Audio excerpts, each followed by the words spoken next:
Good afternoon. Good afternoon.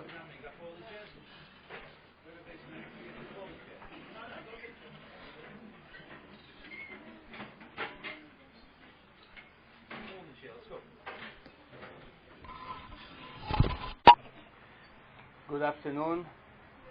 I'm glad to be here again.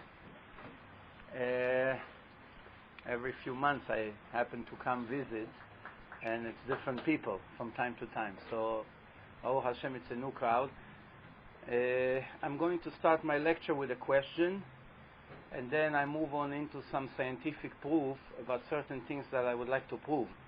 But my first question today, it may sound like a joke, so I hope nobody would laugh, is please give me, whoever has an answer, please just raise his hand. Please give me one reason why it's better to be a human being and not a dog or a cat or any other animal. One reason, one benefit, one reason why a human being it's better to be a human being than an animal. And I'm going to challenge you. So those who raise their hand, prepare for a challenge. We'll start with you, yeah. You gotta speak up. We can think? If you follow the life of the monkeys, you see they think not bad. They do things based on what they understand. Who say to think it's a benefit? Sometimes from thinking, it may drive you crazy about certain things. And you prove that it's better to be a thinking person. What's the benefit that we get out of thinking? I'm trying to present two kinds of life. A life of me and you, or any other individual, as opposed to an animal that walks on 4 feet in a field, playing, swimming, enjoying, running around. That sounds good to me. Or a bird that fly all over the world for free, doesn't need gas station. Give me one reason, yeah.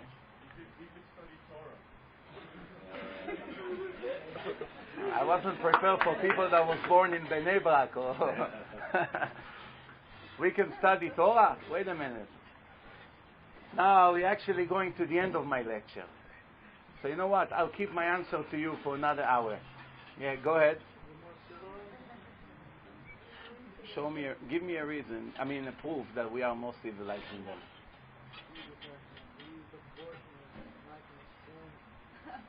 You have to understand, when you give me an answer, you have to prove that it's better, not that it's different. I know we're different than them. That's something that everyone knows. Give me a reason why it's better to have life like we have. I'll give you an example. Maybe we'll save some time. I don't find the life of an individual such an exciting life. You're still young. You don't have the pressure of life yet. But in few years, you're going to face college or learning or working, financial difficulties, economical problem, raising children, marriage problems or no problems, depend. So many difficult things in life, getting the money to pay the mortgage. So people do not have enough money to finish the month, getting the food, preparing the food, running around, running to offices, trying to get a license, traffic every day 2-3 hours. Miserable life. Just give me one reason why this kind of life is better than the life of the dog or the monkey in the jungle. It seems, if you watch ever those show in Discovery Channel, it seems they have wonderful life. No worry, nobody worry if they have money for the mortgage. Every garbage can, it's a Chinese restaurant for them, or pizza, or depend, whatever they choose. Yeah? They have a great menu, free of charge. Now remember, the dog, when he comes to your garbage can outside of the home, he doesn't really suffer from eating the leftover of your steak from last night. For him, it's a 5-star restaurant in Fifth Avenue. He doesn't see the difference. It's delicious for him. He chooses. What do I want today? Milk, water, meat, pizza. All the leftover for him, it's a free meal, without worry. Yeah. Okay. In this world with human sport and everything. Now you're coming from the religious point of view. That's basically my proof later on. But I'm asking just those who live non-religious life. those who likes to live like the goyim or like to live like the people that walk here on the street, millions every day. Do you have a purpose? Can you point on the purpose of life? What are we different than these animals? What's better about us than them? Because a dog can live and then die. It can eat whatever. Who? A dog. We also eat and die. Yeah, in the we end. eat and die, but like at the same time, you can become something with your life. Like you can either like live like a dog, eat and whatever, die. You can have a purpose. Or you can like build up. Allow me to challenge you. What you just say, we can become something. That's exactly the argument. What is that something? Lawyer? It's much easier to be a chimpanzee in a jungle than a lawyer. Easy life. Lawyer has a lot of stress. He has to run around. It takes him 7 years until he becomes a lawyer. You don't answer the question. Yes. Oh, you're getting closer now. So what is better about having a choice? Wouldn't it be better that we're just going to be robots and do whatever we want, and whatever it's set to be and finished? We don't have to break our head to choose not to do, where to go, which school to go, which school not to go, which wife to get married to, which one not to. A much easier life. The choice not necessarily makes our life better. I want you to prove, not just to give to assume. Just an answer that would leave no doubt after your answer that it's better to be a human being. No? Yeah. Yeah. So?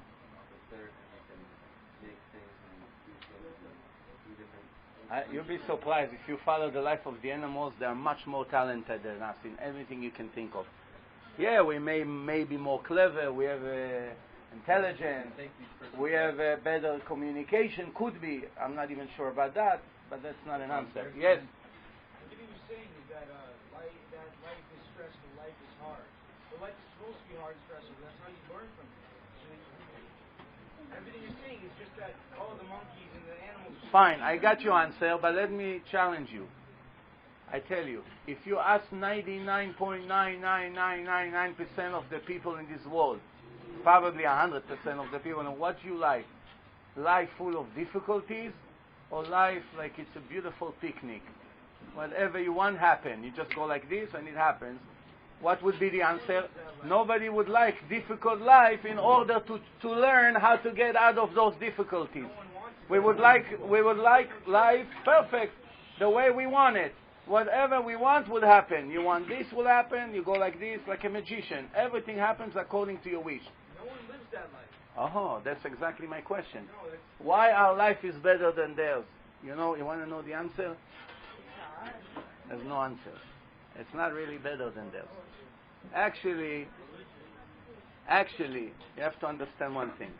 If you take an average person from 6.4 billion people that lives in this world today, and you ask one after the other, include the President of the United States, include all the presidents, all the doctors, all the lawyers, all the intelligent people in the world, please tell me what's the purpose of life, not one of them will know the answer.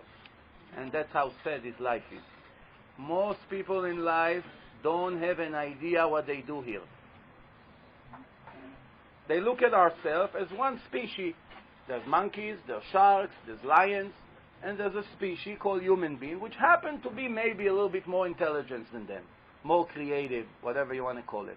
He knows a little bit about computer, he invented sophisticated things, but that's just about it. And that talent to create better things, to make life a little bit more convenient, remember, it's not a benefit, because their life is simple as it is without breaking their head to invent all kinds of things. It's easy. What is the number one killer today? The number one reason for people that they die? Number one reason. What is it?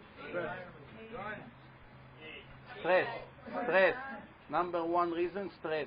Heart attacks. Panic attacks. All kinds of attacks that people have. Where does it come from? From stress. Parts in the body are shaking, people lose concentration, people depressed, depression problems. Worry about the future, worry about tomorrow. An average person is busy, I would say, most of his time worry about what's going to be in a year from now, what's going to be in 5 years from now. That's one of the reasons that everyone has saving accounts, everyone has insurance, health insurance, life insurance. Most of the things we do now, it's because we worry about what's going to be a month from now, 5 months from now, 5 years from now. We always worry about the future, so we are very miserable. If we always have to protect ourselves or something can happen to us tomorrow, who wants a life like this? So the answer is, we don't know yet. We will know later. But the answer is, we will start like this. If we see that there is a creation, we see a table, we know there's a factory that made the tables. If you can play with that, but they will come all the way to the top, I would appreciate it. Like this, the people in the end, yes, put something underneath. If we have a creation, right away we understand that there is a creator. Right? If we see a watch, I'm here, not there. That's okay. If you see this watch, is it possible to claim that it was created by itself? An explosion or something like that? Yes? Who said yes? Huh? Is it possible? Yeah. Can you explain? Who said yes? Can a watch be created by itself? I will make it short. If a professor will come to your school or to your college and you were told that he's a well-known professor, he's a very intelligent teacher, and he came and he claimed that this laptop was made by an explosion.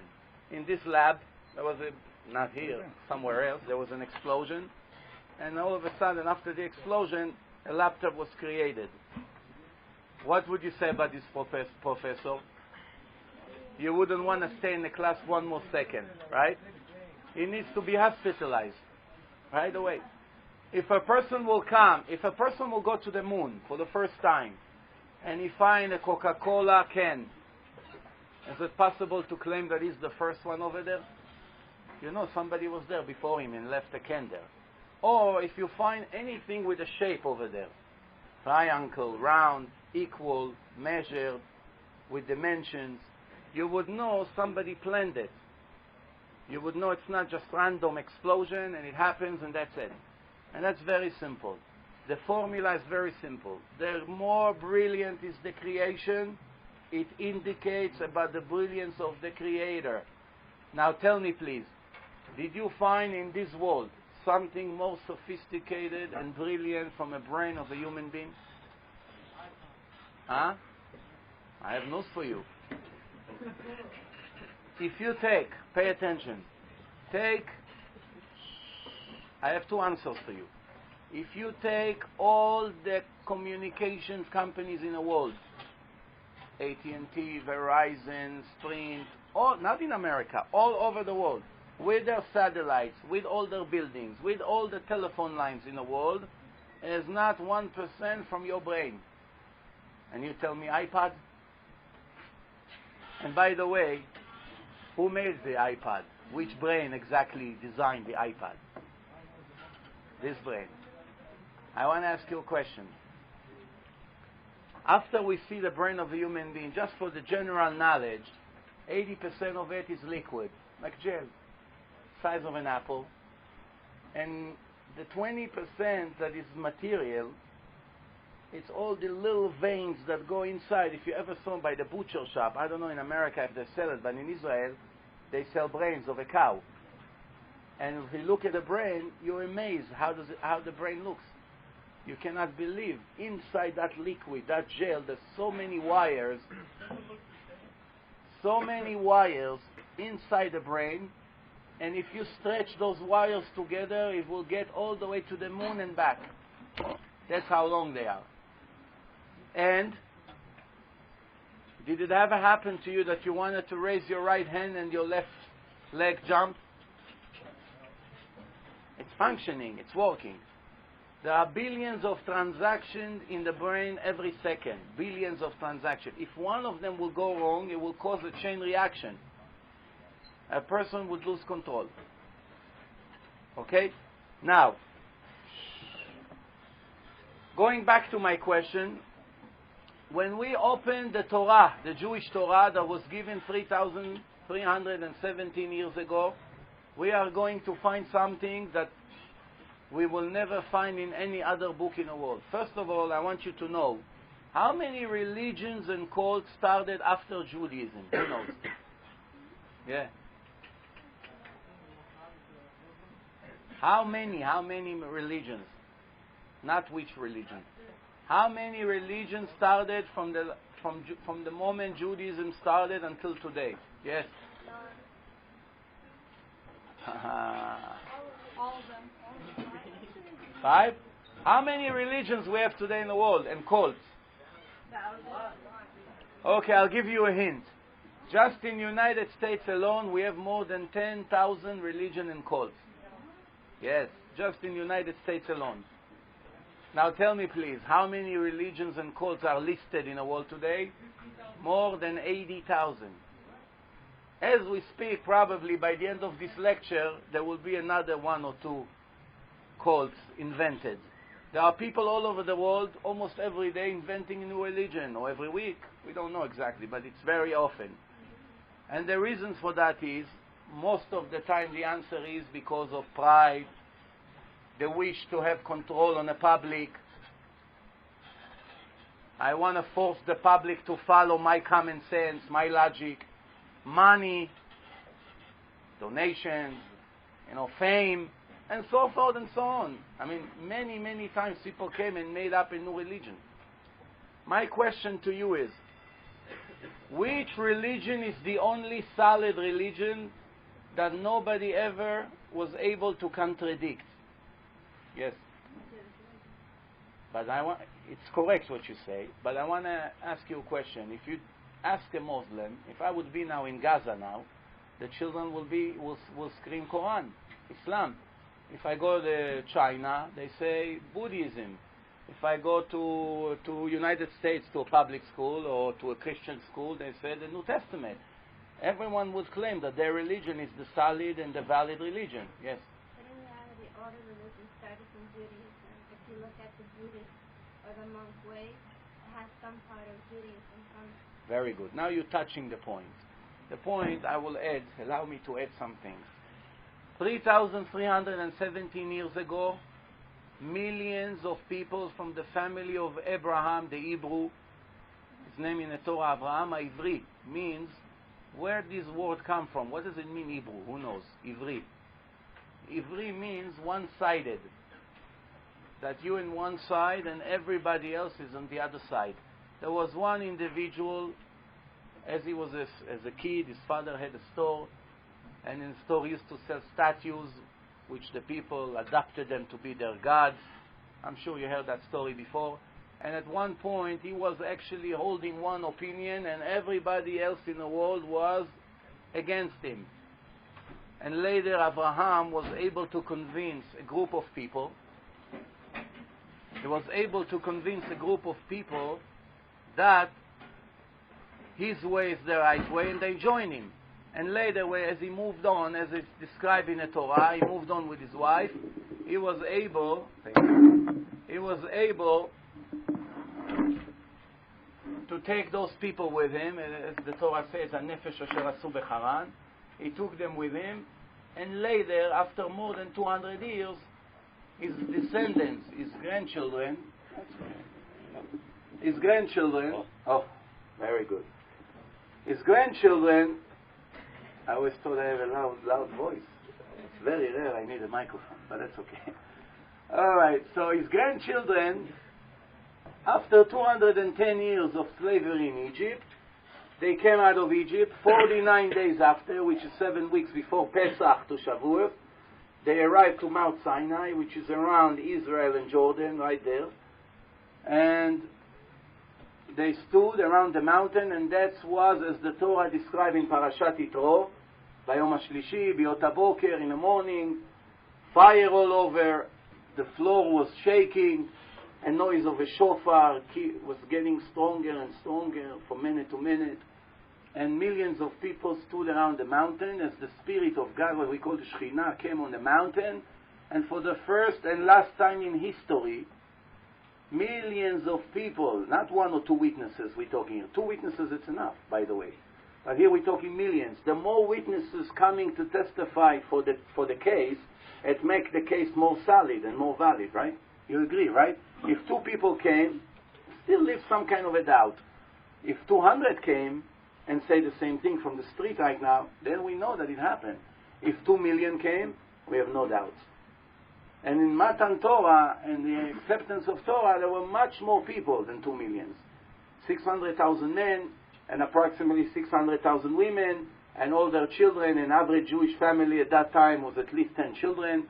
So that's right there, 7.2 million people. And what about all the older people from age 60 to 120? So you're talking millions of people. For the first and last time, people heard the voice of God Himself saying the first 2 commandments. The first 2 commandments from the 10 commandments was announced in public. When God came to say the 3rd commandment, what happened? The nation of Israel, which obviously the name of Yaakov changed to Israel, but there was the Hebrews, same Hebrews, just their name was changed to Israelites. Those people came to their leader Moshe Rabbeinu, as we all know, and they said, listen, we cannot tolerate this event anymore. It's too risky for us. We are dying. We're scared. Please go up to the mountain, speak to this God, and we promise you, whatever He says, we're going to follow. Who were those people? Who are they? Supposedly our grandparents, because we are from the same family. 3,317 years later, we are their descendants. But I have news for you in case you didn't know. We are the actual ones that were standing over there. Because the Zohar, the Kabbalah, and the Gemara, which is the Oral Torah, speaks about the fact that when God created man, He created him with a body and a soul. And the soul is in one body and could be reincarnated in another body, the same individual. The same spiritual image, what we call the soul, the neshama, comes in different bodies. And therefore, the neshama that was sitting right here in a room, the Gemara promised everyone that is Jew. Today there's no guarantee about people. We cannot guarantee about ourselves that we're for sure Jewish. We have no way to know 100%. We hope that that's the case, because if you know the history with what happened to the Jewish nation from moving around to all kinds of places and intermarriage problems and false conversions and all kinds of other problems, there's no 100% guarantee. But in case we are, then for sure the Torah told us that each Jewish soul stood around Mount Sinai. Starting from here, 1,300 years later, there's a new religion, Christianity. 50 years after JC, the Jew, died, the followers of his way started the New Testament. It's a book that was written by people like me and you, and we probably much smarter than them. Because if you analyze their book, it takes exactly 10 minutes to realize that it could never be written by the creator of the world, as they claim. And then 700 years after Christianity started Islam. A person came from the desert, as I'm going to show soon, and he claimed that Angel Gabriel gave him the Quran. 2,400 years ago, there was a person named Buddha. He came and he said he had a light, he saw the light, and people started to follow his way. All these people, with no exception, are a part of these 80,000 cults and religions that I was speaking about before. And those people, all of them started after the public event that the Hebrews received the Torah in Mount Sinai. Now, what's the difference between our religion to theirs? As this young girl just said here, that's correct. We are the first. No problem. How do we know we are the first? They're all speaking about us. That means we were prior to them. In Christianity, they mention our Torah. In Islam, they mention our Torah. Parts from our Torah. They're speaking about the Jews in their books. That means we are prior to them, before. But it's getting even better. We are the only religion, pay attention where you belong to, and sometimes you don't appreciate it. We are the only religion that started in a public event, a conversation between the leader of the Jews to God. No other religion started with a story like this. Every other religion started with the story of one person. Now I would like to start showing the slides. I hope everyone can see it from the end over there, but this is the rule. The rule is like this. If there is a creator and he claimed that he gave a book, what we call the Torah, then we know one thing. If we ever going to find one mistake in this book, it would cause us a serious problem. Why? God is not capable of making mistakes.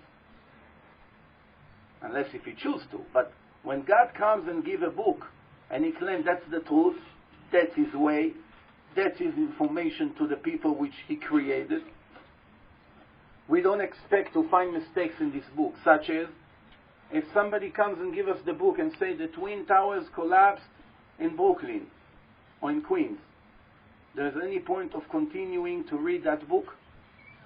What's the point? Can a book like this be from God? If we open a book and we see that the Twin Towers fell where? Not in Manhattan, it says in Brooklyn. And this person claims he received this book yesterday from God. There's any point of continuing to follow that book knowing there's such a stupid mistake there? Is it possible? The answer is no. Why should we waste our time? That's right there a proof that human being wrote that book, a person, and he made a foolish mistake. And definitely God is not going to make such mistakes. Once there is mistakes in a book, such as geographical mistake, mathematical mistake, historical mistakes, and so forth and so on, from this moment on, this book is not reliable anymore. Every other piece of information in that book has a doubt in it. Remember this condition that I'm saying now. If there's going to be one mistake, one it's enough. We don't need a second chance. Right there's no point of following this book because this book is questionable from the beginning to the end.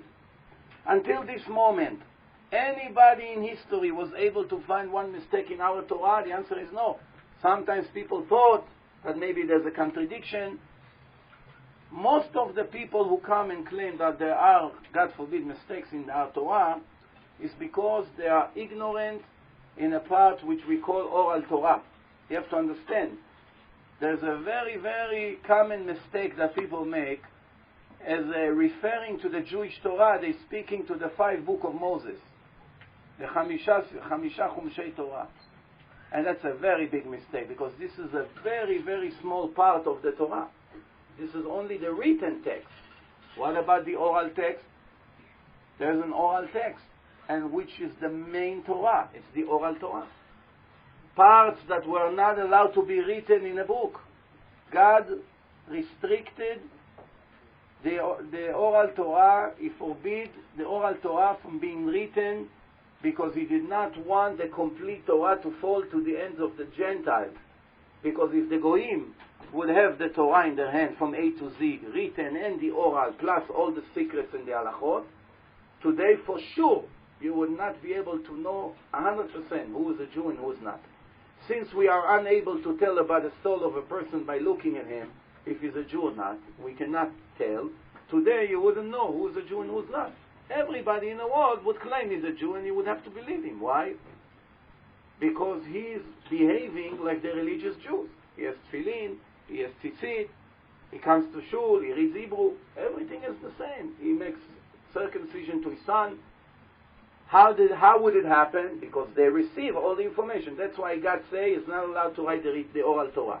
Only 1,300 years later, when the Jews were about to go to the exiles, Rabbi Yehuda Hanassi, Rabbi, wrote the Mishnah, which is combination of all the laws of the oral Torah, and from then the laws of the oral Torah for the first time in history were written and passed from father to son, from generation to generation.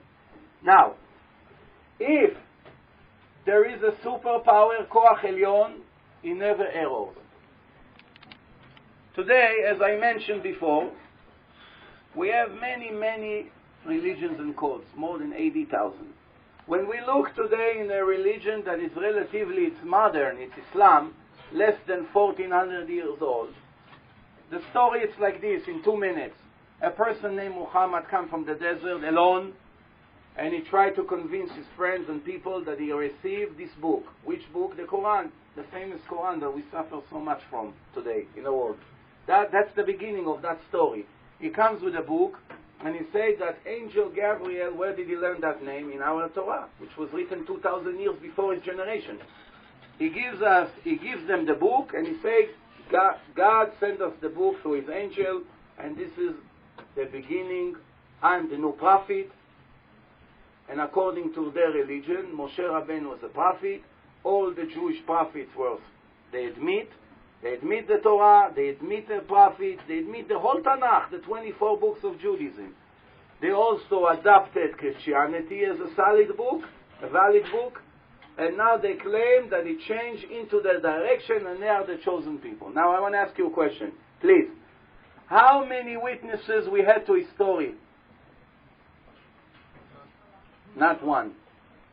Remember that fact is going to be a critical proof soon. Not one witness saw his story. Right away the story starts with a doubt of 50%. You agree? 50-50. Maybe it happened, maybe it didn't happen.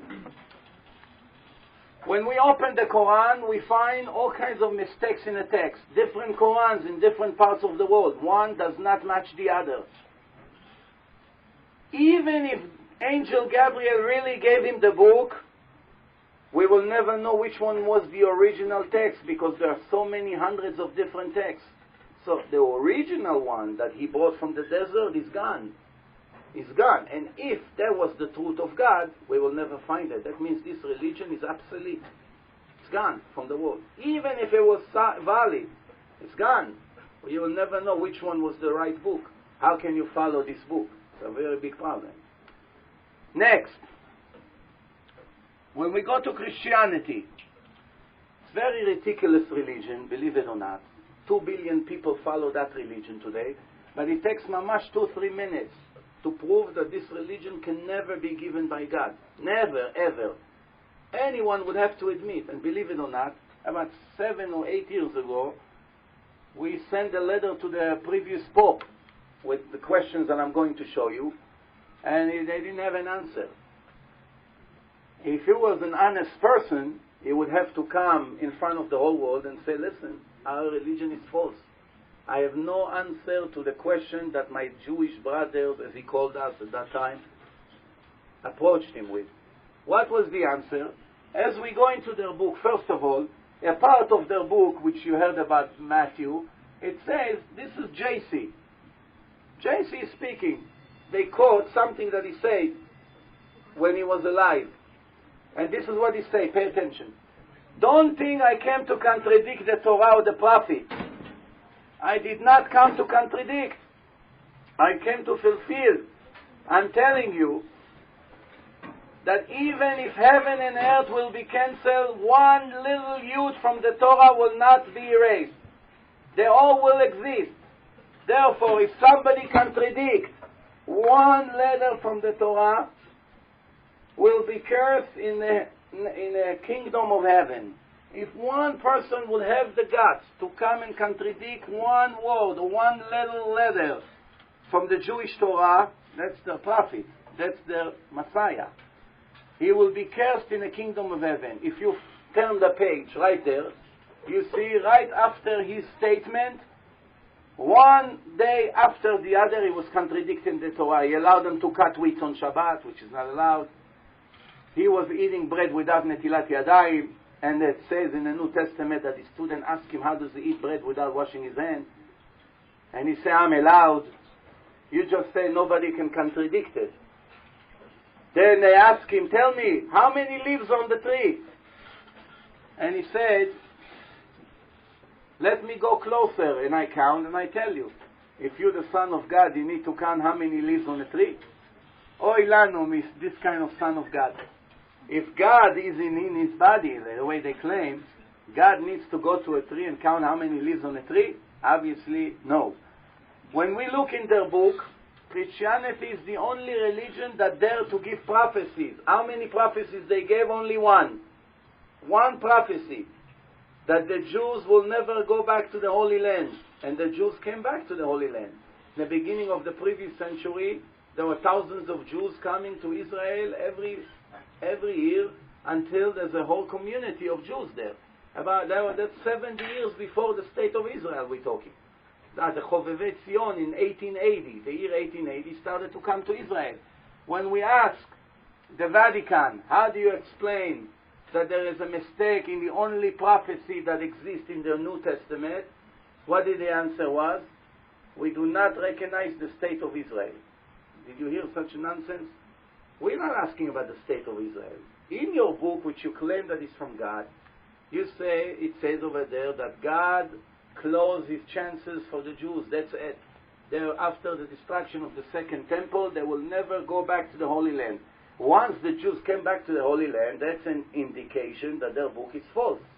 It's not the book of God, because God knows the future as he testified about himself in the Torah.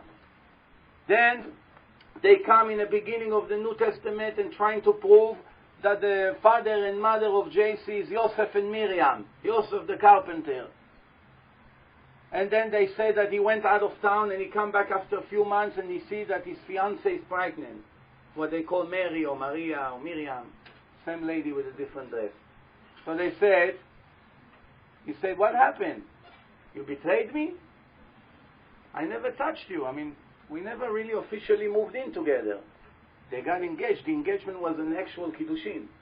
And then she said, I swear to you, nobody ever touched me. I'm a virgin. Look, God came to me in a dream and he made me pregnant. That's the story. There's 2 billion people today follow it. God came to me in a dream. Pay attention. We are not challenging the miracle point here. That's not what we're challenging. There's no time for it now. I'm just showing you how a critical mistake in a book show right away it can never be written by God. What's the mistake? They started the book with a description of all the generation from King David until Joseph the carpenter, trying to link Joseph the carpenter to King David as he's the grandson of King David. Why? What does it have to do with the new book? Because in our Torah, which they call it the Old Testament, Part A, which they admit that Jewish is a valid religion, because it was given in front of millions, nobody can contradict that. And they say, in our Torah it says that Mashiach, the Messiah, must be from descendants of King David. And that's why they're trying to prove that Joseph is a grandson of King David. But here they made a very critical mistake. Right after that story of the generation, they themselves admit that Joseph has nothing to do with the baby. It's not the father. He went out of town. And when he came back, he saw that his wife is already pregnant. And who's the father? According to their story, God. When we asked, I happened to be in a seminar 7 or 8 years ago, or maybe 6 years ago, the head pastors of New Jersey. They had a convention in a hotel where we had a seminar. It happened to be, Hashem wanted it that way. And one Persian kid, 7 years old, heard the lecture, and he wanted some action. So he went to get that priest into the room of the seminar. And he told him, the rabbi over there said that your religion is false. Can you come and protect your religion? 7 years old kid. And the priest arrived with all his group, all the goyim came. Unfortunately, it was on Shabbos, because if I would film it, I used to film the seminars, I would be a billionaire today. I would sell it to all the television stations in the whole world, that debate. But on Shabbos I couldn't film. And we asked him this question. Pay attention. We asked him, who was the mother of JC? He said, Mary. I said, no problem. Everybody saw where he came from. Who is the father? He think for a second. He said, God. Is God is a grandson of King David? He said, of course not. So tell us, please, why did you waste a page and a half in the beginning of your book to prove that Joseph is a grandson of King David, if right after that you yourself said that he has nothing to do with the baby? You know what happened over there? He took his hand, he grabbed his head, like this, maybe for 3-4 minutes. He almost died from the embarrassment. And he say, don't prepare my yarmulke yet. He started to talk to himself. He was an ex-jet pilot from Vietnam. He had a record. And when he was in the prison in Vietnam, they were torturing them with all those rats. And he was in a hole with water with rats, and the rats were biting his skin. He had no hope to get out of there. So he said, God, if you get me out of here, I will dedicate all my life for you. His intentions were good.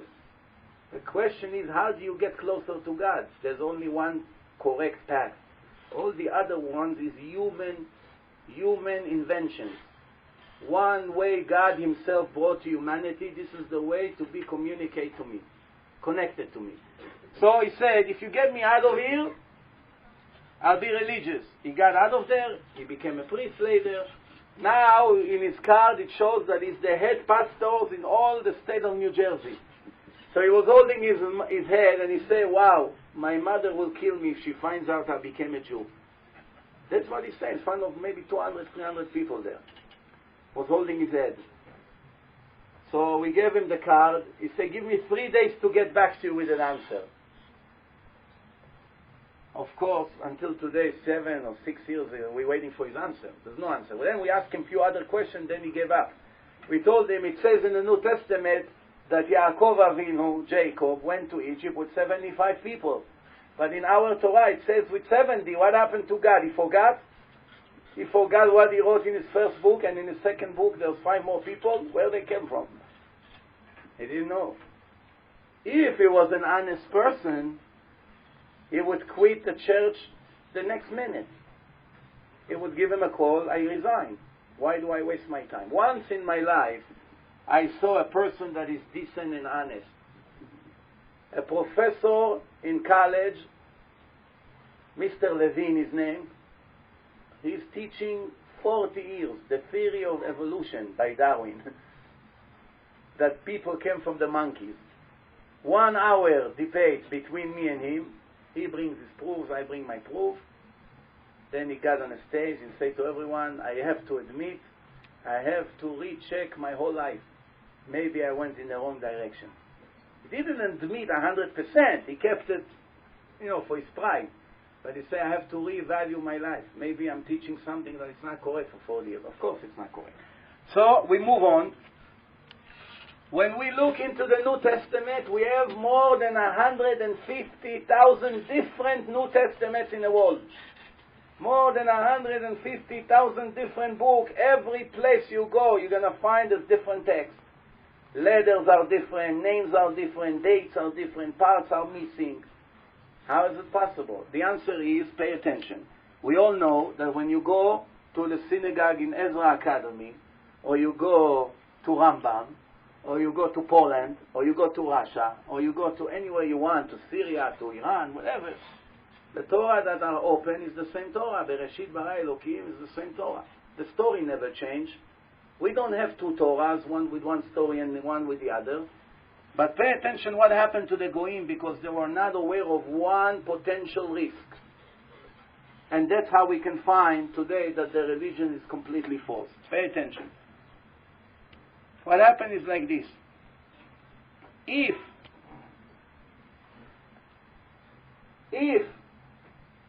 this is the first one who brought the book, Muhammad, or those who wrote the New Testament, right there, from this moment, everybody else has to copy with his handwriting, copy the book.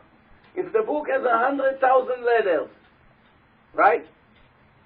Is it possible that a person will write it completely from A to Z without any mistake? Is it possible or not? What do you think? No, it's not possible. Human is human, and a person that writes 100,000 letters, he will make at least one mistake, if not 100, or if not 1,000. But we go on a minimum. First of all, you have to know the Torah. How many letters the Torah has? Who knows? How many letters exactly our Torah has? I know, thank you. How many? 3 times more than this. 304,805 letters. I went for the minimum of the minimum. I chose an even number, 100,000, and I'm going to the minimum amount of mistakes. One mistake only. So if she copies from me the book, she made one mistake. She copied the same book from the same original, from the same master. One mistake she made. She made one mistake. He made mistake. Everybody here in the room, minimum at least one mistake he made, if not 100. Again, what happened if we have 60, 70 people here? Right away, in the same day, the same week, depending how long it took them to write it, right away we had 70 different books. Why? Because if she made a mistake in a yud, she made the yud into a vav. She made it a little bit long. It became a vav. She made a mistake in a chaf. Chaf sometimes looks like a nun. She made it into a nun. Already, when you compare her book to her book, two mistakes already, right there. You multiply by 70 handwritings here. What do we have? Right away, 70 mistakes. Now, if the whole entire nation wants to copy it, remember there was no printing, no computers yet. People were copying by hands, and after 2,000 years, you have more than 150,000 different texts. And our Torah, which is double almost on the time, we are 3,317 years. They are 2,000 years. So we almost doubled than them.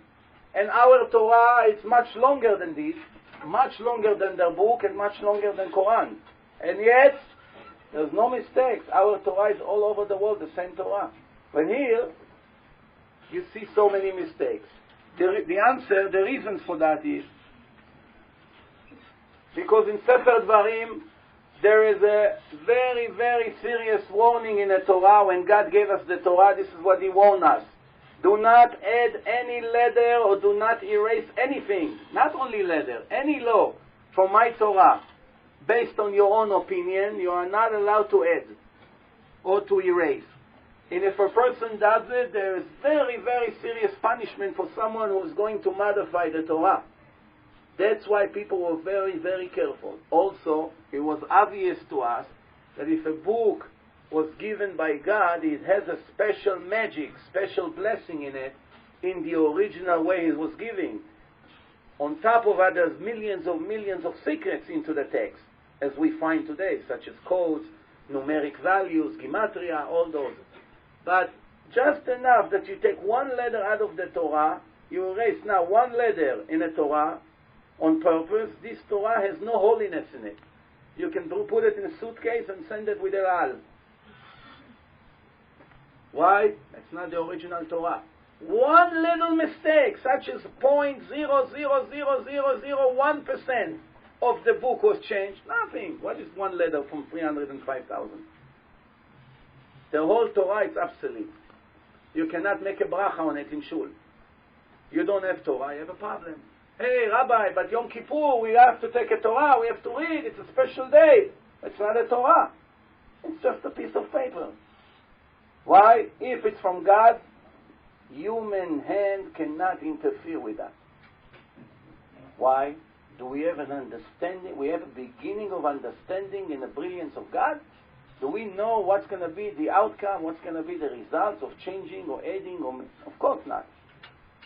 Either way, we do not do it just because we are unable to match our level to its level. We do not do it because that's the order we got from our Creator. We cannot contradict what He wants us to do. This is basically the way the world is today.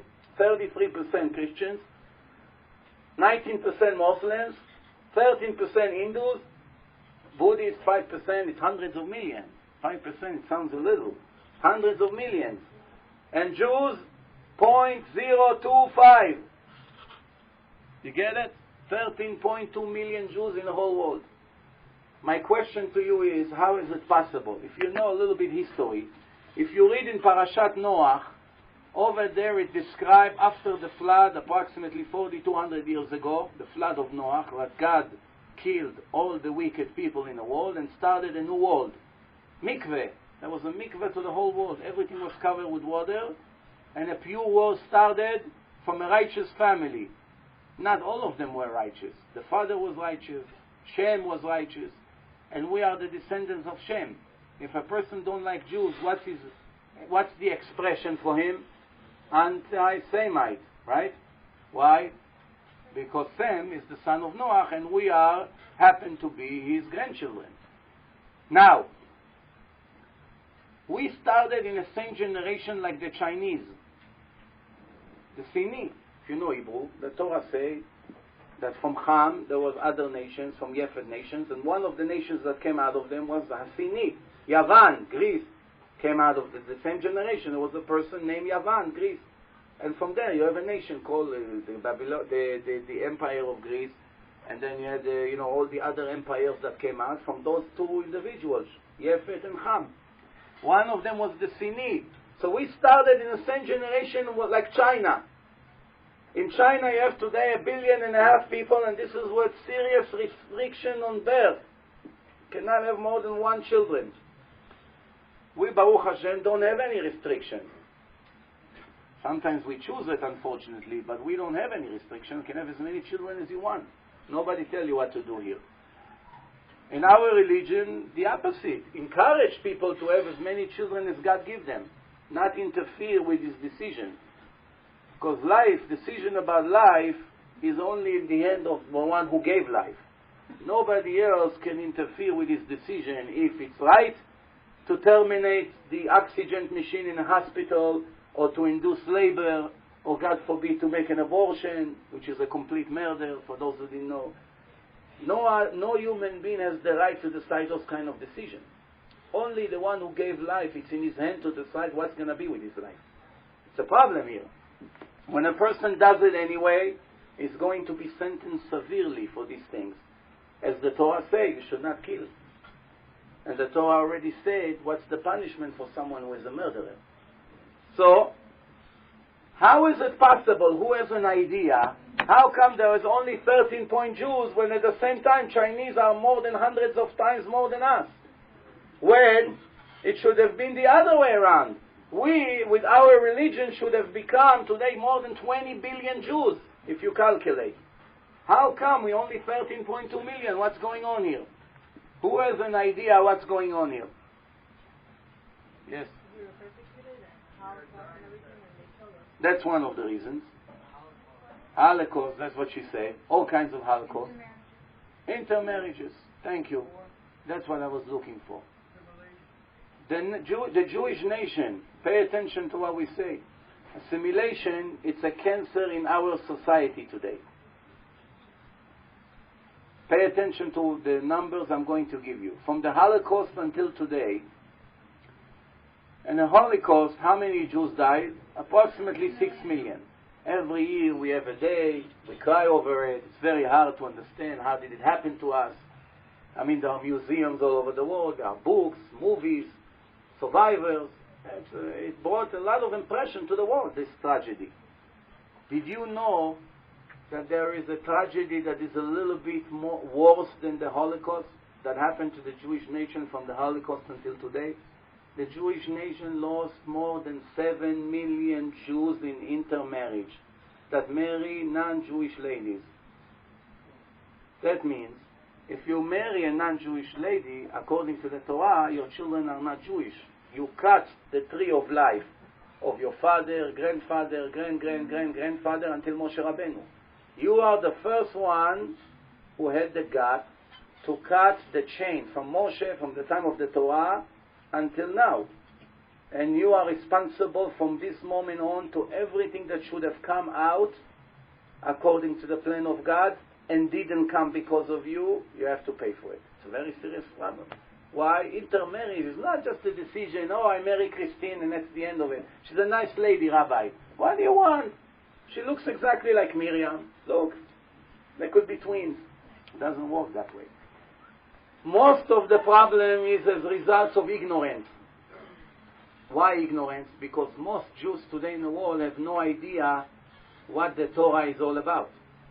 Some people think the Torah was made by rabbis, by historians. People were in a mood to write parts in history, and they gathered together and they wrote part of this book. And then somebody else came and added more and more and more. And now we have a nice book which describes the history of the Jewish nation. True or false? What's the truth? Who knows what's the truth? The Torah is not a history book. Why? Because I never saw one history book in ever that speaks about the future. Did you ever see a history book that speaks 99% about the future? Almost every line in a book is about what's going to happen, full of prophecies, full of warnings to the future. Did you ever see a history book that give instructions how to behave, how not to behave, what to do when you move into the Holy Land and this? Well, what do you care? You came to write a historical book. Tell me what happened until today and go to sleep. What do you want from us? Why are you telling me what's going to happen next year, what's going to happen 5 years from now, and so on? It's very hot here, I know. I mean, they're dying here. Maybe you can open the windows. I don't know. There's no control on the heat here? No, we have none in the building. No control. I realized it right away. It's very hot outside. Okay. I'm sorry. I know you're suffering. Well, it won't be that long. Okay. All right. So, as we start to analyze, that's to wake up the people. From time to time, I put some music in it. I'm going to show not all the proofs that I have. I'm going to cut it by half or by 80%, not to keep it long, but I'm going to show about 3 or 4, maybe 5 proofs. But I want you please to pay attention carefully, because if there's anybody sitting in this room right now that have a doubt, even 1% doubt in his mind, that our Torah was given by the Creator of the world and it applies to me and to you and to everybody here as a Jewish here, if you have 1% of a doubt, and it's not a shame, it's logical that people will have doubts, because we see throughout history that greater people than us had doubts and they asked their questions until they received an answer. That's when they finally were convinced. But if people never supplied them with the answer, they were staying with their question for years and years until they receive an answer. And I'm sure there are people sitting here that have doubts, and I'm sure there are people here too embarrassed to ask these questions. So I'm going to answer that, even if you never told me you have a doubt. I assume you do have, but that's your once-in-a-lifetime opportunity to know, not to believe. The difference between believing and knowing, it's like from heaven to earth. From earth to heaven. If you tell a person, if I'm going to ask the people here, do you believe that the Torah is the Word of God? So most of you would say yes. Maybe all of you. And then I would ask, how many percent you believe that the Torah, maybe we'll do it. I ask you, from 0 to 100, where would you rate yourself? In what category as far as believing that the Torah is the Word of God, the Creator of the world? 85%. Anybody less than her? Yes.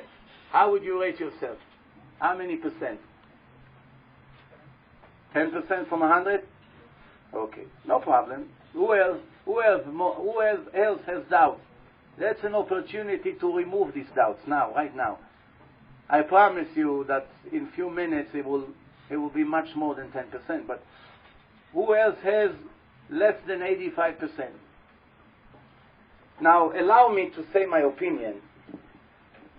I think that if I had 15% doubt in a book, if it's the Word of God or not, it would make my life much harder as far as keeping mitzvot. Because I will always have 15% doubt of what I'm doing right now. Maybe it's a waste of time. Maybe this whole davening, an hour every morning, maybe I'm wasting my time. Maybe this whole Sabbath, not allowed, yes allowed, well, this, not. Maybe it's a waste of time. But at the other hand, there is also a substantial amount of belief that this is the Word of God. Now allow me to ask you one question. You don't have to answer me that. But it's important to get to the point. Based on a 10% belief from 100, do you think it's possible to be a religious person? Yeah, you can speak about yourself if you want. You can speak in general. I don't mind. It's possible. You have 90% doubt in a book that it's the truth of God. Is it possible to keep mitzvot? What do you think? 90% doubt? So my answer to you is, if, pay attention, I'm going to shock you. If you have only 1% doubt, 1% belief in the Torah, pay attention to what I say, it's very important. 1% belief in the Torah and 99% doubt. It's almost no belief. Goyim has more belief in that. You ask an average Goy in the street, he for sure has more than 1%. If you have 1% belief in the Torah, you must keep all the laws of the Torah like a person that have 100% knowledge. And there's no excuse for you to say, what do you want from me? I had 99% doubt. It's a big mistake that people think. And I tell you why. If I have 100 cups of water here, and we came after 3 days from the desert, it's very hot, very, very hot. We are very thirsty. We are at a point that we are very dizzy. We have one more day to live. If by tomorrow afternoon we don't get water, we all, God forbid, going to die. And you came into the room and you see in the lab 100 cups of water. The lab is a good place for this story. You have 100 cups of water and everybody is about to jump and grab the water. And then the teacher says, excuse me, it's a lab here. We put, in one of the bottles, we put drops of poison. It's a special poison for rats, and it's very, very dangerous if you drink that. So we ask her, hey, which one is the one with the poison? Tell us. I'm sorry, I got mixed up. It got mixed with the cups. Tell me, please. Who will drink the water? You drink? You have 100 cups, it got mixed. You saw poison were put in. How is that smart anyway? No. You don't. I made it clear. By tomorrow, I'm sorry, actually, I forgot to say it. By tomorrow, we guarantee to have water. We're going to get to our destination in another few hours and we get water. The problem is that we are very dizzy. We don't want to suffer another 6 hours. We're very thirsty. So now, we are thinking, if I'm going to drink now, I may die. If I don't drink, I'm not going to die, but I'm going to suffer for a few more hours. Who would pick up a cup of water and drink? Explain how come.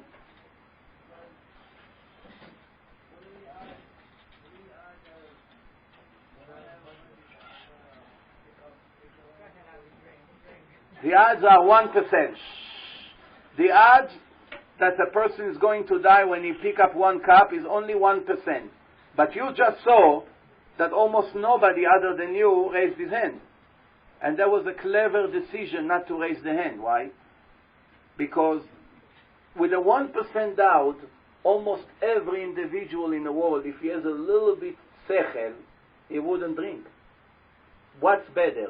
To suffer 6-7 hours and don't have any life risk, or to avoid the suffering of few hours of thirst and getting 1% risk to die?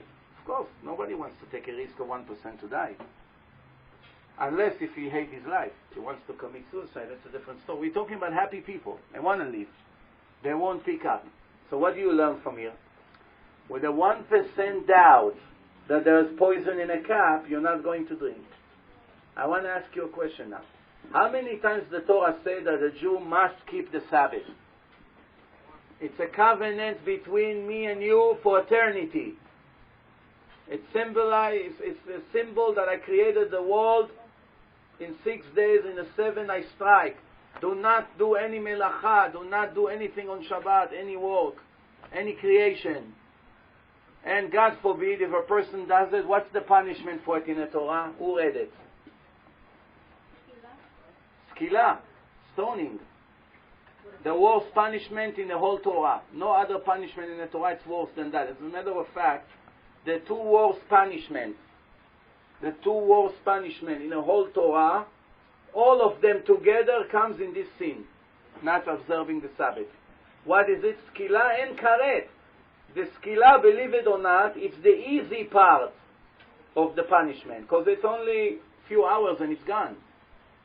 By the preparation until they stone him, how long does stoning take? 5 minutes? And it's over. A person dies, doesn't feel the pain anymore, the physical pain.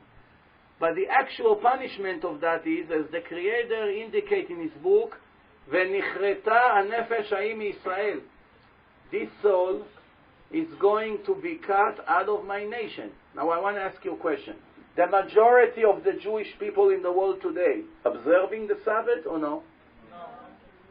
Now tell me please. Do you know any Jew in the world that doesn't have at least 1% belief in the Torah? 1%! That maybe it's true without knowing anything. He went to public, he never learned Torah all his life. But he hears about it everywhere. You see, this is the book that made more impression than any other book in history. No other book was ever sold like the Bible, like the Tanakh. This is the number one seller of all time. It's influenced the whole humanity. Every constitution all over the world is based on the Ten Commandments. So this is not just another book. You see that it makes a big noise in the world. So that means everyone has at least 1% faith in it. Based on 1% faith, we just proved with the cups that people will not drink. Even if it's not convenient. So the question that I have, if you have 10% belief in the Torah, it should be a piece of cake to keep all the mitzvot of the Torah, just for the doubt. Maybe there is a chance it's the word of God, and if I'm not going to listen to it, what's going to be my end? It says right here, God told me what's going to be with me. He's going to separate me out of this nation for eternity. Can you think about a worse punishment than that? Now, as I'm beginning to move, Kish'alna leyamim rishonim. This part, for someone who is a little bit clever, it's enough to know this book can never be written by a human being. Pay attention to the details. Sefer Dvarim, Perek Dalet, Psukim Lamed Bet, it's 3 Psukim. Dvarim, this is the source, you can write it down, you can look at that later. Kish'alna leyamim rishonim, go and ask in the previous days, Asher hayu lefanecha, from the time before you born, from lemin hayom asher bara Elokim Adam al haaretz, from the day that God created Adam on the earth, from one side of heaven to the other side, one side of the sky to the other side of the world.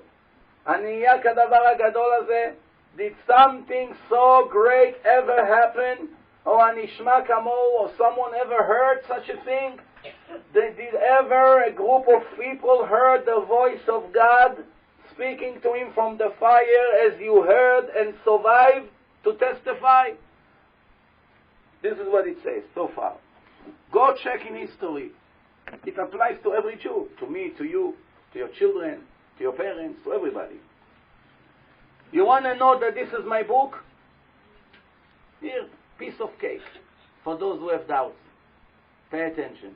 Just open it and check in a history. Go check in a whole history. If you're going to find one group, not individuals. Individuals you have plenty. One group, 10, 20, 50, 100, 500 people. Group of people that came and claimed that God came and spoke to them somewhere in the world. That means there's more than 2 witnesses here. A group of people, then it will be the first mistake in the Torah. Remember my beginning? If you find one mistake in the Torah, it's all become obsolete.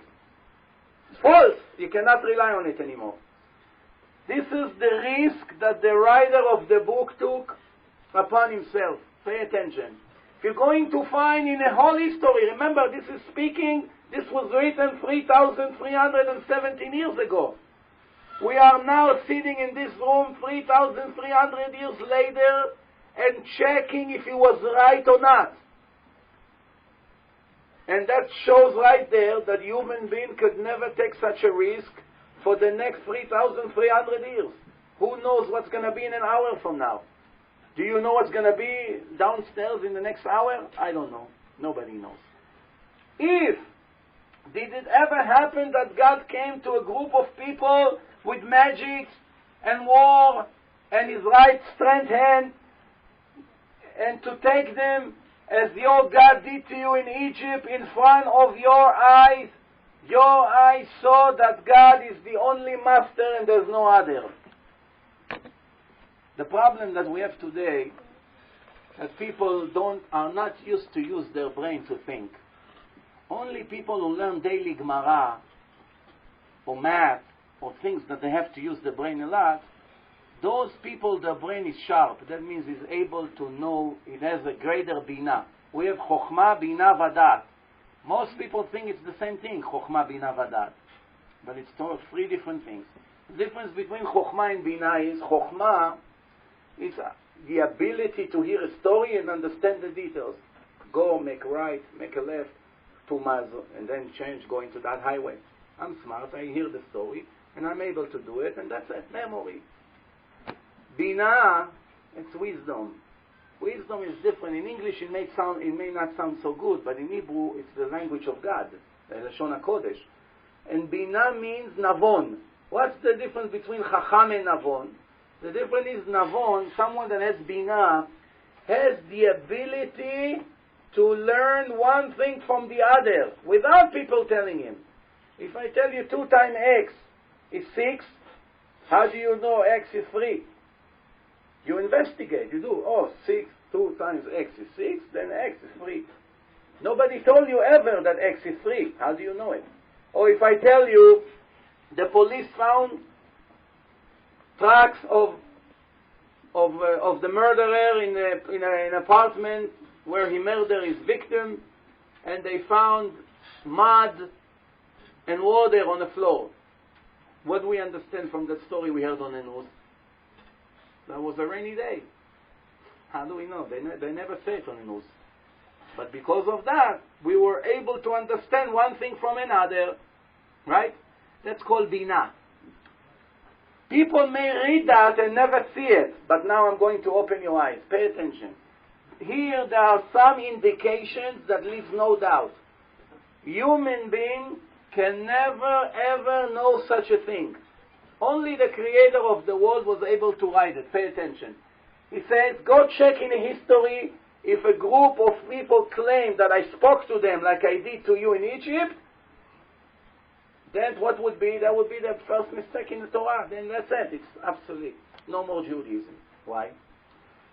If we were able to show a group of 10 Arabs today, tomorrow, even you can go and tell them, go to CNN, claim that God spoke to you, make a lie, make up a lie.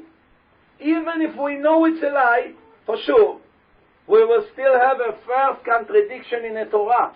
Why? Because God said no attempt like this will ever be taking place. I will never come to a group of people. No other group of people will ever come to say that I spoke to them. 80,000 times people came and claimed that God gave them a book. But there was only one person always. All it needed, that one of the 80,000 times he would bring another 4 or 5 or 10 people to back up his story, and we will have the first mistake in our Torah. Do you know any human being can promise such a thing to the next 3,300 years? Of course not. And what for? Why does he need to take such a risk? Impossible. The next proof, Hashem tell Moshe Rabbeinu, go speak to the nation of Israel. He refused. I'm stuttering. My brother is older. I cannot do it. So forth and so on. We're almost done. Just pay attention a few more minutes. And Moshe Rabbeinu said, Hashem, I cannot do it. And Hashem said, listen, do it. And Moshe tell God, listen, they're not going to believe me. Anyway,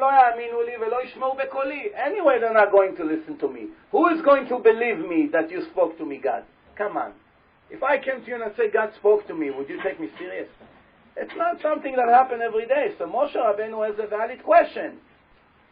Now, allow me for saying, excuse me for saying it. If I would be God, I would get very upset. I would get very upset. If I am God coming to an individual and giving him the merit to speak to me, for the first time probably in history, I speak to him face to face, and I tell him, go save my nation, I chose you from all the people. He's arguing with me? What, he doesn't have a little bit faith in me that I'm going to help him? What is this? I cannot, they're not going to believe me. And God really got upset about everything he said except one thing. One thing God admitted that is right. Pay attention. God told him, you're right, Moshe. They're not going to believe you. I'm not dumb. I know they're not going to believe you. So what am I going to do? Here I'm coming to you from the clouds. Why? Because I want the nation to hear that I speak to you in public. And after that, they will believe in you for eternity. What made him the greatest leader in history? The greatest prophet? One thing, that he spoke to God in front of millions of people. If it wouldn't happen, he would become just another person, another prophet. No other prophet has the level like Moshe Rabbeinu. Why? Because Moshe, millions of people saw that God is speaking to him in public. All the other prophets heard their prophecy in places that nobody else knew, nobody else heard. They came and said, this is what God told me. That's why they killed some of the prophets. They argued with them. They fought with them. With Moshe Rabbeinu, everyone knew God spoke to him. We heard. So God told him, you're right, I'm going to speak to you in public. What do we learn from this? That Christianity and Islam is false. Why?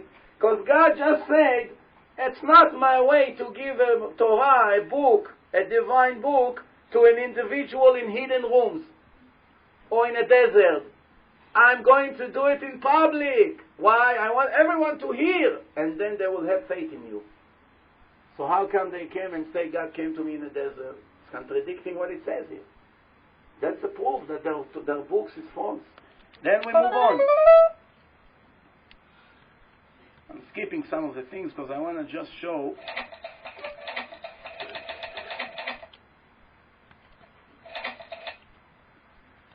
I'm going to show you another proof. As I told you before, we received the written and the oral Torah. In the written Torah, the Torah tells a Jew, this is what you're allowed to eat from all the oceans. We know that shrimps is not kosher, sharks is not kosher, swordfish is not kosher. How do we know that? Where do we learn that some fish is kosher and some do not? The answer is right here. Again in Sefer Dvarim Yudalet, it says like this, Et ze tochlu mikol asher b'mayim. This is what you are going to eat from all the water. Which water? It did not specify which water. How much water we have in the world, do you know? 72%. Almost 3/4. If you look at the globe, it's all blue. 72% is oceans. How deep? They reached already 8 miles from here to Manhattan. That's how deep they reached with a rope. They send it down and they measure 8 miles until it touched the bottom of the ocean in certain points. It's much, much deeper. Now, this is what, it doesn't say fish, by the way. Don't get confused from the picture. It said this is what you're allowed to eat from everything that lives in the water. Which water? All the waters in the world. Lakes, rivers, oceans, everywhere. Everything that has fins and scales, you're allowed to eat. Fins and scales. That's the significance of everything from the water. You need 2 signs. What do you need? 2 things. So that means if we went fishing now and we caught a fish, we never saw that fish ever in our life. We do not know now if it's kosher or not. Sure we do. The Torah says, look at that. If you're able to scratch it and scales are falling, that's 1 sign. You look that it doesn't finish with a tail, it finished with fins. Okay, that's how the fish or anything in the ocean swim. Then you have the 2 signs, it's kosher. Why shark is not kosher or dolphin? Because it doesn't have scales, it's smooth, right? Now when we move into the oral Torah, and the oral Torah, speaking about the written Torah, it's 1 unit. You cannot understand 1 word of the written Torah without the oral Torah. Don't ever make that mistake that the Reforms did. That's why nothing survived from them. Pay attention what they're... This is, I'm going to read to you 7 words. 7 words. If you find me 1 person in the world that can claim or can prove that a human being could have wrote such a thing, I give you whatever you want. 11 years I'm showing it to thousands of people and everyone admitted. We have no answer. These 7 words, only the creator of the world could have write. Nobody else.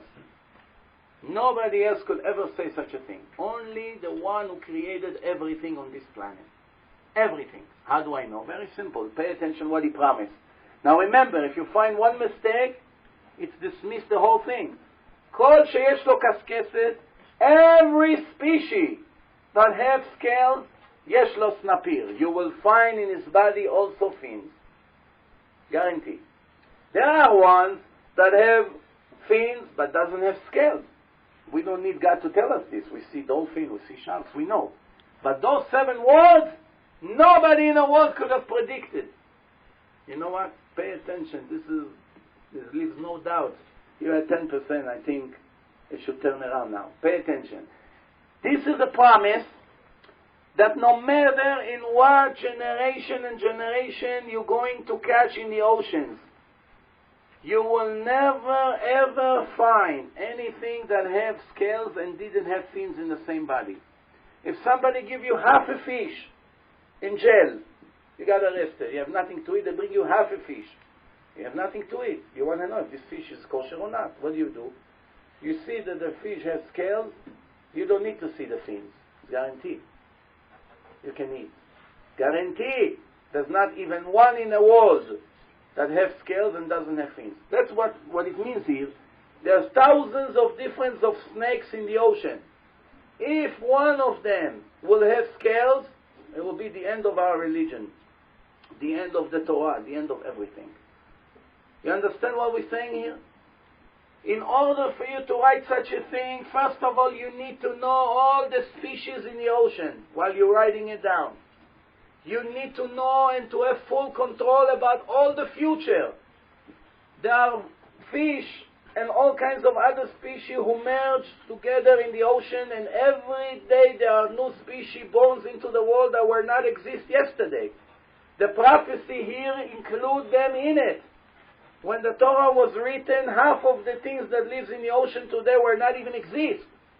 And the Torah still promised to you, you will never find it. I will avoid it. I will never let it happen.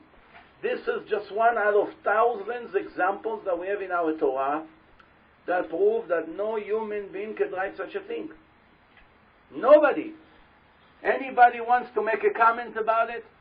Do you know if there's any human being that can have control in 72% of the world, which is oceans, see everything in it at the same second? He is able to see everything, predicting all the future, having full control on all the scientists that are always trying to put species together and make a new thing, and they are doing all the time. They're merging them together. How did he know? All we needed is to find one species. From anywhere, one person would bring here a fish, scales, and it doesn't have fins. That would be the end of Judaism. So what do you see here? Only the one who created all the oceans could have write such a thing. Who is it? God. He called himself God. At the same Torah, at the same parasha, the next page, or even in the same page, he tells you have to be modest, you have to eat kosher, you have to keep the agreement with me, which is the covenant, and that's what gives you connection into my nation. If you don't keep it, you have a very serious problem. You cut yourself out of my nation. And later, when the soul would leave the material world, the body, the soul will understand the tremendous of this punishment much, much more than today. Today a person doesn't understand what karet is. Only when the soul will enter up to the court of heaven and God will tell him, you don't belong here. You have no entrance. That's when the real suffering will start, not the stoning. None of these things. And I will show one last example, one last proof, and we'll finish with that.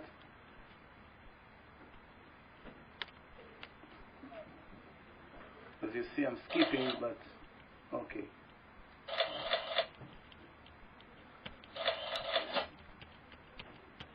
I want to speak about the renewal of the moon. The renewal of the moon, together with the number of the stars in the universe, this is astronomy.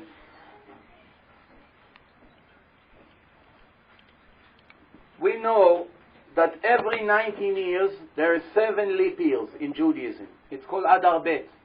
Every 2 to 3 years we're adding a month to the calendar. The reason we do it, because there is a gap of 11 days and change between the moon and the sun.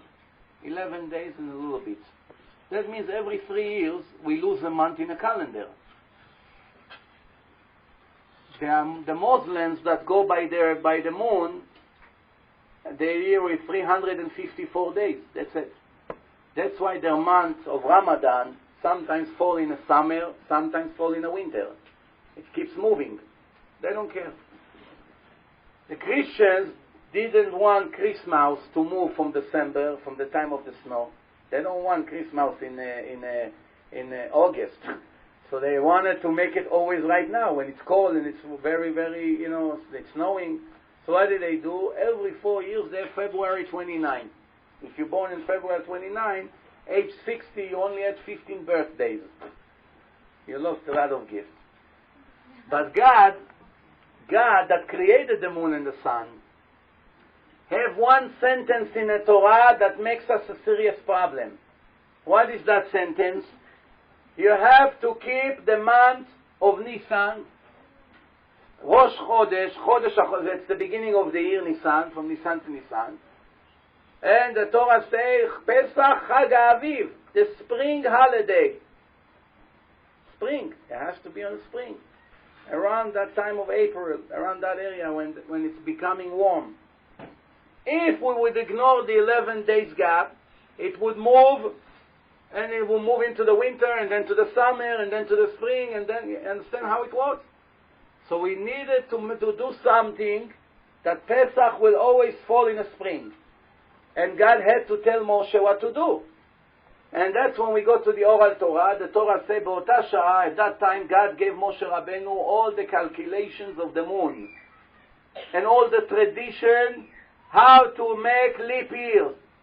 To add the month of Adar Bet, to add a month to the year, to make the year 13 months. שנאמר, שמור את חודש האביב ועשית פסח וכו'. It has to be in the Aviv. Aviv is spring. Pay attention now, you never saw such a thing, you'll be amazed. And the Gemara, 200 witnesses came to Rabban Gamliel to tell him that now it's the renewal of the moon. Why they had to do it? Because they never had calendars yet. Today we have calendars. We have calendars, so we know when is Rosh Chodesh. Shabbat and Rishon, it's Rosh Chodesh, because it says in the calendar. Who made the calendar? The grandson of Hillel. Remember Hillel HaZaken from the Sanhedrin? Nasi HaSanhedrin, he had a grandson, his name was also Hillel. He wrote the calendar with a vision into the future that we use the same calendar today, close to 2,000 years ago. But before that, there was the time of Rabban Gamliel, which was the president of Israel at that time, and he was sitting in a Jewish court. And how did they know when it's Rosh Chodesh? 2 witnesses would come to the court, and we stood on a mountain, we saw the moon is renewing now, and they announced Rosh Chodesh, and they sent messenger to Syria and to all the other exiles to tell them in 10 days from now it's Yom Kippur. In 14 days from now it's Pesach. Because there was no calendar. People in the exile needed to know. They needed to get a message from Israel when to fast. That's how it was. That day, 200 people came to Rabban Gamliel. 200 people. And they told him, now it's the renewal of the moon. He told them, impossible. Impossible. So what do you mean? 200 people. We're telling you it's now the renewal of the moon. He said, we received from father to son, to son, to son, to son, from the time of Moshe Rabbeinu until my time, the information that God gave Moshe Rabbeinu in Mount Sinai about the renewal of the moon. And what does the Torah say? This is what he told them. The renewal of the moon can never be less than 29 days and a half and 2/3 of an hour, which is 40 minutes, and 73 parts of a minute. 29 days, we all know what it is. 29 days and a half, it's 12 hours. 2/3 of the hour, it's 40 minutes. So 29 days, 12 hours, and 40 minutes, and 73 parts of the minute, which is point something of a minute. Not even a second, less than a second. What is the real number? 29.53059. That's the calculation based on what the Oral Torah told us, that God told us about the renewal of the moon. Renewal of the moon to 100,000 of a second. You understand what we're talking here about? Can you divide 1 second by 100,000 pieces? This was 2,000 years ago. But this is what it says. Pay attention. Let's see what NASA... I'm done. That's the last one. Let's see what NASA says. 29 days. That's what NASA found with satellites, with mega computers. They measure for years. They spend billions of dollars to find what's the time that it takes to the moon to renew. To a millionth of a second. Pay attention. 29.530588. What's the difference? In our calculation, it's 29.530590. And this is a 588. 2 hundreds of thousands of a second. 2 pieces from the 100,000 pieces of a second. 2 of them, that's the difference. Cannot even calculate that. But it's getting better. The Germans, a little bit more precise than the Americans. And in 1965 in Berlin, this is the original copy of the German scientists, and this is what they came up with. 29.530589. Now there's one part. Today, about 6-7 months ago, someone in my lecture that knows about science told me they upgraded it now. It's exactly 590. I'm still looking for the source. It's not easy to find. But whether they did or not, it's irrelevant. I want to ask one question, and by that we will finish. Do you know any human being 3,317 years ago when there was no watches, no calculators, no computers, no mega computer, no satellites, no NASA, none of that, that would be able to write in a book that the renewal of the moon is 29.53059000000? With no equipment, no science, no satellite, none. And to be right to a 1/100,000th of a second. Who? Show me one human being today that could do it without equipment. And those who did it, it wasn't easy. It took many, many years, and they spent tons of money, and there's hundreds of people involved.